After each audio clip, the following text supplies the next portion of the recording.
أعوذ بالله من الشيطان الرجيم بسم الله الرحمن الرحيم حرمت عليكم الميتة والدم ولحم الخنزير وما أهل لغير الله به والمنخنقة والموقوذة والمتردية والنطيحة وما أكل السبع إلا ما ذكيتم وما ذبح على النصب وأن تستقسموا بالأزلام ذلكم فسق اليوم يئس الذين كفروا من دينكم فلا تخشوهم واخشون اليوم أكملت لكم دينكم وأتممت عليكم نعمتي ورضيت لكم الإسلام دينا فمن اضطر في مخمصة غير متجانف لإثم فإن الله غفور رحيم صدق اللہ العظیم۔ سورہ مائدہ آیت نمبر 3۔ بنیادی طور پر اس آیت کے اندر کچھ اصولی احکام اور 3 بڑے انعامات کا ذکر ہوا ہے، جو اس امت پر اللہ رب العزت نے 3 بڑے انعامات فرمائے ہیں، ان کا ذکر ہے اس آیت کے اندر۔ اور یہ قرآن کریم کی وہ آیت ہے جو رسول اللہ صلی اللہ علیہ وسلم کی زندگی کے بالکل آخری دنوں میں، یعنی اس آیت کے نازل ہونے کے بعد تقریباً 80-81 دن بعد آپ صلی اللہ علیہ وسلم اس دنیا سے تشریف لے گئے، اور یہ قرآن کریم کی آخری آیت سمجھی جاتی ہے اس لحاظ سے کہ اس کے بعد حکم کے اعتبار سے، یعنی حکم والی کوئی آیت نازل نہیں ہوئی۔ یہ آیت جب نازل ہوئی تو اس آیت کے بعد کوئی ایسی آیت نازل نہیں ہوئی جس میں کوئی نیا حکم آیا ہو۔ تو یوں سمجھے کہ قرآن کریم اپنے لحاظ سے تو ویسے سب سے آخری کتاب ہے، اور قرآن کریم میں سب سے آخری آیت یہ آیت ہے کہ جس کے اندر کچھ بنیادی احکامات اللہ تعالیٰ نے ارشاد فرمائے ہیں۔ تو اس لحاظ سے یہ اہمیت ہے اس میں کہ یہ بالکل آخری زمانے کی آیات ہے، اور جو چیز سب سے آخر میں آتی ہے وہی میں، تو وہ زیادہ کامل اور اکمل اور مکمل ہوتی ہے۔ اور ویسے بھی یہ آیت تو قرآن کریم کا حصہ تو ویسے ایک لفظ بابرکت ہے، لیکن کسی خاص واقعے اور عنوان کی وجہ سے کچھ آیات خاص فضیلت کے حامل ہوتی ہیں۔ یہ آیت بھی انہی میں سے ہے، کیونکہ ایک تو اس لحاظ سے کہ سب سے آخر میں نازل ہوئی، اس کے بعد کوئی نیا حکم نہیں آیا۔ دوسرا یہ کہ یہ آیت جب نازل ہوئی تو رسول اللہ صلی اللہ علیہ وسلم اپنا آخری زندگی کا جو ایک فرض حج آپ نے کیا ہے، اس حج کے موقع پر میدان عرفات میں جو جبل رحمت ہے، جہاں جس کے قریب حاجی حضرات میدان عرفات میں جمع ہوتے ہیں، آج کل تو سب کو وہاں جگہ نہیں ملتی کیونکہ رش زیادہ ہوتا ہے، تو اس جبل رحمت کے سائے میں آپ صلی اللہ علیہ وسلم اپنی اونٹنی پر تھے، اور عرفات کا دن تھا، تو عرفات کا دن ویسے بھی سب سے بڑا بابرکت دن ہوتا ہے، پورے سال کے دنوں کا سردار دن ہے ایک قسم کا، کیونکہ ایک بہت بڑا فریضہ ادا کیا جا رہا ہوتا ہے حج کا۔ تو میدان عرفات میں جبل رحمت کے پاس، اور عرفے کا دن اور جمعے کا دن بھی، کیونکہ حضور صلی اللہ علیہ وسلم نے جو حج فرمایا تھا اس میں جو 9 ذی الحجہ عرفے کا دن آیا تھا، وہی 9 ذی الحجہ عرفے والا دن جمعے کا دن بھی تھا، اور عصر کے بعد کا وقت تھا۔ ابھی کتنی برکتیں، میدان عرفات، عرفے کا دن، اور جبل رحمت کے پاس جمعے کا بھی دن، اور عصر کے بعد کا دن، کتنی برکتیں ہیں۔ جمعے کا دن بھی بابرکت، عرفات کا دن بھی بابرکت، پھر جمعے کے دن عصر کے بعد کا وقت تو ہوتا ہی بابرکت ہے، کیونکہ اس میں دعائیں زیادہ قبول ہوتی ہے۔ تو عرفات کی برکت اپنی جگہ، جمعے کی اپنی جگہ، جبل رحمت کی اپنی جگہ، اور عصر کے بعد کا وقت، تو اس وقت یہ آیت نازل ہوئی تھی۔ اور صحابہ کرام بیان فرماتے ہیں کہ جب حضور صلی اللہ علیہ وسلم پر وحی آنے لگی تو وحی کا بوجھ بہت زیادہ ہوتا تھا، جیسے مختلف روایت میں اس کا انداز بیان ہوا ہے۔ تو اس موقع پر بھی حضور صلی اللہ علیہ وسلم اپنی اونٹنی پر تھے، اور اونٹنی کھڑی تھی۔ تو جب وحی کے آثار شروع ہوئے تو وحی کے بوجھ کی وجہ سے وہ اونٹنی برداشت نہیں کر سکی، اور اونٹنی آہستہ آہستہ جھکنے لگی، یہاں تک کہ زمین پر بیٹھ گئی، اتنا بوجھ تھا وحی کا۔ تو ایسے موقع پر یہ آیت نازل ہوئی جس کے اندر یہ کچھ بنیادی احکام ہیں اور 3 بڑے انعامات کا ذکر ہے۔ اس آیت کے بارے میں جو 3 انعامات اس کے بارے میں انشاءاللہ پھر اگلے درس میں بات کروں گا، اس میں ذرا تفصیل ہے، لیکن بنیادی احکام کیا ہے؟ پہلا حکم یہ ہے کہ اللہ تعالیٰ نے یہاں کچھ جانور 10-11 قسم کے جانور بتائے ہیں جس کا گوشت کھانا انسان مسلمان کے لیے حلال نہیں ہے، اور یہ در حقیقت وضاحت ہے سورۃ المائدہ کی پہلی آیت کی، کہ جہاں اللہ تعالیٰ نے فرمایا الا ما یتلی علیکم احلت لکم بہیمۃ الانعام الا ما یتلی علیکم۔ اس آیت میں یہ بات آئی تھی کہ کچھ مویشی قسم کے جانور آپ کے لیے حلال ہے، لیکن جو آگے الا ما یتلی علیکم، سوائے ان جانوروں کے جو آگے آپ کو بتائی جائیں گی، وہ کہاں ہیں؟ وہ اب یہ آیت ہے۔ جو پہلی آیت میں اللہ تعالیٰ نے جس کی طرف اشارہ کیا تھا کہ آگے کچھ جانور ہم آپ کو بتائیں گے کہ جس کا کھانا آپ کے لیے حلال نہیں ہے، وہ کون سے ہیں؟ وہ آج کی آیت میں بتائے ہیں، اور یہ تقریباً 10-11 قسم کے جانور ہیں یا اس کا گوشت ہے جس کا کھانا مسلمان کے لیے حلال نہیں ہے۔ پہلی قسم کیا ہے؟ حرمت علیکم المیتہ، مردار جانور تمہارے لیے حرام ہے۔ مردار جانور، جو جانور خود اپنی موت آپ مر جائے، کسی وجہ سے گر گیا، کسی وجہ سے ایسے ہی بغیر بیماری کے مر گیا، یا بیمار تھا لیکن مر گیا، لیکن یہ کہ آپ نے شرعی طریقے سے اس کو ذبح نہیں کیا، وہ مر گیا، مردار ہے۔ مرغیاں مر جاتی ہے فارم میں، حرام، حلال نہیں ہے، حرام ہے۔ لوگ تو بیچ دیتے ہیں نا، ڈر نہیں ہے، خوف نہیں ہے، شارما والوں کو بیچ دیتے ہیں، سستی بیچ دیتے ہیں، چرخے والوں کو فلاں جگہ سستے ملتے ہیں۔ کہاں سے سستی ملتی ہے؟ آج کل تو ویسے بھی چکن مہنگا ہے، کہاں سے سستا ملتا ہے؟ فارم والے جو ساز باز ہوتی ہے، کہتے نہیں ہم نے ذبح کی تھی، پتہ نہیں کی تھی یا نہیں کی تھی، ہم تو مسلمان ہیں، اچھا گمان رکھیں گے، لیکن جہاں رپورٹیں آ جاتی ہے تو پھر بندہ حیران ہو جاتا ہے کہ کہاں گئی ہماری مسلمانی، کہاں گیا ہمارا اعتماد۔ تو حرام ہے، حرمت علیکم المیتہ، صاف حکم ہے، اور بالکل آخری زمانے کا حکم ہے کہ اس کے بعد کوئی تبدیلی اس میں نہیں ہو سکتی، اور اتنی بابرکت جگہ میں اور بابرکت دن میں یہ حکم اللہ نے بتا دیا، حرمت علیکم المیتہ۔ یہ پہلی قسم ہے جانوروں کی جس کا گوشت کھانا حلال نہیں ہے، حرام ہے، مردار گوشت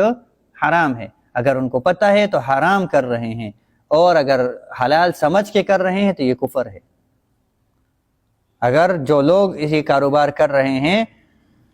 2 باتیں بنیادی طور پر، حرام ہے، اور انہیں بھی پتہ ہے کہ اس کا بیچنا حرام ہے، اس کا کھلانا کھانا حرام ہے، یہ پتہ ہے پھر بھی کر رہے ہیں، تو پھر گناہ کبیرہ ہے، حرام کام کر رہے ہیں، اس کی وجہ سے آمدنی حرام ہے۔ اور اگر وہ کہتے ہیں کہ نہیں یہ حرام ہی نہیں ہے، سرے سے حلال سمجھ کے بیچ رہے ہیں، تو پھر یہ کفر ہے۔ اس لیے کہ قرآن کریم کے ایک لفظ کا انکار کرنا بھی کفر ہے، اور یہ پورے حکم کا انکار کرنا ہے۔ تو یہ بنیادی 2 بڑی خطرناک باتیں، حرام سمجھ کے اگر بیچ رہے ہیں، یہ کاروبار کر رہے ہیں، تو تب کفر تو نہیں ہے، لیکن گناہ کبیرہ ہے، حرام ہے، اس کی آمدنی حرام ہے۔ اور اگر جائز ہی سمجھ کے کر رہے ہیں، حلال ہی سمجھ کے کر رہے ہیں کہ نہیں ہے یہ ویسے مولویوں والی باتیں ہیں، دینداروں کی باتیں ہیں، یہ تو مر گیا تو کوئی بات نہیں ہے، اس کو ہم نے ذبح کرنے کے بعد بھی اس کے پیس بنا کے بیچنے ہیں، اور ذبح کرنے کے بغیر اگر مر گیا تو اس کے چمڑی اتار دی اور بیچ دیا، تو اگر حلال سمجھ کے بیچ رہے ہیں تو یہ کفر ہے، اس لیے کہ قرآن کریم کے حکم کا انکار ہو رہا ہے۔ تو بڑی خطرناک بات ہے۔ تو پہلی قسم حرمت علیکم المیتہ، مردار تمہارے لیے حرام ہے۔ ہاں، مسند احمد کی روایت میں رسول اللہ صلی اللہ علیہ وسلم نے 2 چیزیں بتائی ہیں کہ جو بغیر ذبح کے، یعنی بظاہر تو وہ مردار لگ رہی ہیں کیونکہ ذبح نہیں ہوتا، لیکن وہ ذبح کے بغیر بھی حلال ہے۔ ایک اس میں مچھلی ہے، کیونکہ ظاہر بات ہے اس کو تو ذبح کوئی نہیں کرتا نا، وہ تو جب بھی نکالو گے پانی سے وہ خود مر جائے گی، تو وہ بھی تو مردار کی طرح نظر آ رہی ہے، لیکن وہ آپ صلی اللہ علیہ وسلم نے صاف طور پہ بتا دیا کہ مردار تو حرام ہے لیکن مچھلی حرام نہیں ہے۔ اور دوسری ٹڈی، جس کو ٹڈی، یہ ایک تو ہمارے ہاں یہ ٹڈیاں ہوتی ہیں نا، یہ چھوٹی موٹی یہ گھاس پہ جو اڑتی ہے، یہ تو ظاہر بات ناجائز ہے، حرام ہے۔ ایک ہوتی ہے یہ سندھ کے علاقوں میں بھی کبھی کبھی نکل آتی ہیں، ٹڈی دل لشکر آیا، اور یہ خبروں میں بھی آ جاتا ہے، جو فصلوں کو تباہ کرتے ہیں۔ ملخان، وہی ملخ جس کو کہتے ہیں، اس کی 2 قسمیں ہیں، ایک تو ہمارے ہاں زیادہ جو عام طور پہ ان علاقوں میں پائے جاتے ہیں چھوٹے چھوٹے، وہ تو جائز نہیں ہے۔ ایک اس میں ذرا بڑے ہوتے ہیں، چڑیا نما یا اس جسامت میں بڑے ہوتے ہیں، ٹھیک ہے نا، اس کو ٹڈی کہتے ہیں۔ یہ سندھ کے علاقوں میں کبھی کبھی نکل آتے ہیں، پنجاب کے جنوبی پنجابی علاقوں میں کبھی کبھی فصلوں پہ آ جاتا ہے، خبروں میں بھی آ جاتا ہے۔ یہ رنگون اور برما، ان علاقوں میں بھی یہ زیادہ پائے جاتے ہیں، اور وہاں کے لوگ اس کو کھاتے ہیں۔ یہ حدیث میں ہے کہ یہ تو جہاں آپ صلی اللہ علیہ وسلم نے، یہاں اللہ کا حکم ہے کہ مردار حرام ہے، لیکن یہ دو چیزیں آپ صلی اللہ علیہ وسلم نے فرمائی کہ یہ حرام نہیں ہے، کیونکہ اس کو بھی جب پکڑتے ہیں تو باقاعدہ ایسا نہیں کرتے کہ مرغی کی طرح یا کسی چڑیا کی طرح اس کو ذبح کرتے ہیں، بلکہ ایسے وہ اگر مر جائے تو اس کو کھانا حلال ہے، اور اس کو مارتے بھی ایسے، کوئی کپڑا مار کر، کوئی ڈنڈا مار کر، کوئی جاڑی کی چیز مار کر اس کو لوگ مارتے ہیں اور پھر کھاتے ہیں۔ تو یہ دو چیزیں آپ صلی اللہ علیہ وسلم نے فرمایا کہ بظاہر تو مردار کی طرح لگ رہی ہے لیکن ان کا کھانا حلال ہے۔ تو پہلی قسم مردار کھانا حلال ہے، حرام ہے، ہاں دو چیزیں، ایک مچھلی اور ایک وہ ٹڈی، وہ مردار نہیں ہے، اس کا کھانا حلال ہے۔ دوسری قسم چیز ہے والدم، خون کا کھانا پینا یہ حرام ہے۔ خون سے مراد او دم مسفوحا، دوسری جگہ اللہ تعالیٰ نے فرمایا بہتا ہوا خون، جو خون بہ رہا ہو، کٹ لگ گیا خون بہ گیا، ذبح کے وقت جو خون بہ گیا، زخم لگ گیا اس کی وجہ سے خون بہ گیا، تو بہتا ہوا خون چاہے وہ حلال جانور کا خون ہو لیکن وہ حرام ہے۔ یہاں بھی آپ صلی اللہ علیہ وسلم نے دو چیزیں مستثنیٰ فرمائی ہیں، یعنی ویسے تو خون حرام ہے یعنی بہتا ہوا خون، لیکن دو قسم کے خون ایسے ہیں کہ وہ حرام نہیں ہے۔ اس میں ایک جگر اور ایک تلی، جانور کے اندر جو جگر اور تلی ہوتا ہے یہ بھی خون ہی ہوتا ہے، لیکن چونکہ وہ جمع ہوا خون ہے نا، تو آپ صلی اللہ علیہ وسلم نے اسی روایت میں جو مسند احمد کی روایت جو پہلے گزر گئی، جس میں آپ صلی اللہ علیہ وسلم نے گویا کہ 4 چیزوں کو حلال قرار دیا، مچھلی، ٹڈی، کیونکہ باقی تو مردار حرام ہے لیکن یہ 2 حلال ہے۔ اسی طرح الدم، بہتا ہوا خون وہ حرام ہے، اگرچہ حلال جانور کا ہو تب بھی بہتا ہوا خون حرام ہے، لیکن 2 قسم کے خون آپ صلی اللہ علیہ وسلم نے فرمایا، ایک یہی جگر اور ایک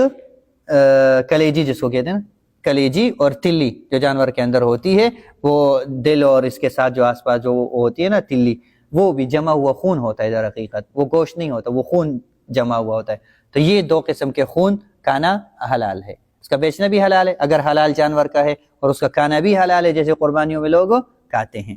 تو 2 قسم کے جانور ہو گئے، مردار حرام ہے، مچھلی اور ٹڈی اس میں شامل نہیں، دوسرا خون حرام ہے، ہاں جگر اور تلی اس میں شامل نہیں، وہ حلال ہے۔ تیسرا ہے ولحم الخنزیر، خنزیر کھانا، یا خنزیر کا کسی بھی جز کو، ہڈی کو، پٹے کو، بالوں کو، کسی بھی چیز کو استعمال کرنا، بیچنا، اپنے کام میں لانا، سب حرام ہے۔ خنزیر یہ نجس العین جس کو کہا جاتا ہے، یعنی یہ سارا کا سارا ہی پلیت ہے، اس کے دانت، اس کی ہڈیاں، اس کے پٹے، اس کا چمڑا، اس کے اوپر کے بالوں سے داغے بنتے ہیں نا، تو اس خنزیر کے بالوں سے بنا ہوا داغا وہ سب استعمال کرنا حلال نہیں ہے۔ جب حلال نہیں ہے تو اس کی خرید و فروخت بھی جائز نہیں ہے۔ 3 چیزیں ہو گئی۔ وما اہل لغیر اللہ بہ، اور جو غیر اللہ کے نام کر دیے جائیں، جو جانور غیر اللہ کے نام کر دیے جائیں ان کا کھانا بھی حلال نہیں ہے۔ غیر اللہ کے نام جانور ہوتے تھے اس زمانے میں، زمانے جاہلیت میں بتوں کے نام پہ ہوتے تھے کہ یہ فلاں بت کی نظر ہو گیا، اور یہاں یہ بات سمجھنی ہے، علماء نے یہ مسئلہ لکھا ہے کہ جو جانور کسی اور کے نام آپ نے نظر کر لیا کہ یہ اس کے رضا کے لیے، جیسے زمانہ جاہلیت میں بتوں کی رضا کے لیے کرتے تھے، تو اب بھی اگر کوئی بندہ کسی بت کو راضی کرنے کے لیے، جیسے ہندوانہ رسمیں ہوتی ہیں، یا اگر کسی ولی کو، کسی انسان کو، یہاں تک کہ پیغمبر کو راضی کرنے کے لیے، ایک ہے پیغمبر کو ایصال ثواب کرنا، نیک لوگوں کو ایصال ثواب کرنا، وہ جائز ہے، ایک ہے اللہ کے علاوہ کسی بھی بندے کے نام جانور ذبح کرنا،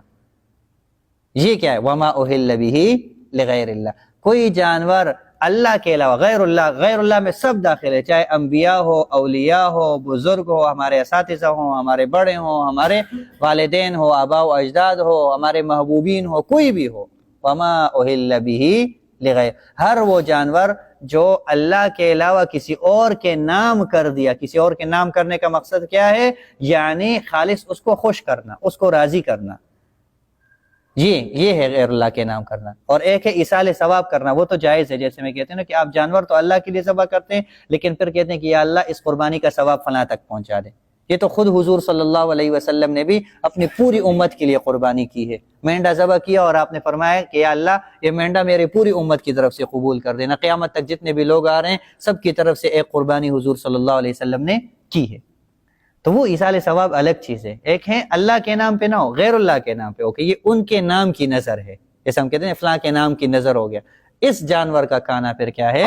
حرام ہے، صاف حکم ہے، وما اہل بہ لغیر اللہ۔ 4 ہو گئے۔ والمنخنقہ، وہ جانور جس کا گلا گھٹ جائے یا گلا گونٹ دیا جائے کسی رسی وغیرہ سے، جیسے پندہ لگ جاتا ہے، پھانسی لگ جاتی ہے، اس طرح کا جانور، دم گھٹ جاتا ہے کسی جانور کا، کسی بھی جگہ آکسیجن بند ہو گیا، اس کا سانس بند ہو گیا، اس کی وجہ سے وہ اگر مر گیا تو اس جانور کا کھانا بھی حرام ہے۔ یہ منخنقہ یعنی گلا جس کا گونٹ دیا جائے رسی سے یا ویسے دم گھٹ جائے، یہ میتہ میں شامل ہے، یعنی حرمت علیکم المیتہ، مردار حرام ہے، تو یہ بھی مردار ہے۔ لیکن اس کو اس لیے ذکر کیا کہ در حقیقت مشرکین کہتے تھے کہ تم عجیب لوگ ہو کہ جس چیز کو تم لٹا کر چوری پیر کر ذبح کرتے ہو اس کو تو کہتے ہو کہ حلال ہے، اور جس کو خود براہ راست اللہ مار دے، کیونکہ دم گھٹ گیا نا تو اللہ مار دے نا، تو جس کو تم مارتے ہو اس کو کہتے ہو کہ حلال ہے، جس کو اللہ مار دے تم کہتے ہو کہ وہ حرام ہے۔ تو یہ عقلی دلیل ایک پیش کرتے تھے نا۔ اس میں ہمارے لیے بھی سبق ہے کہ ہر جگہ عقل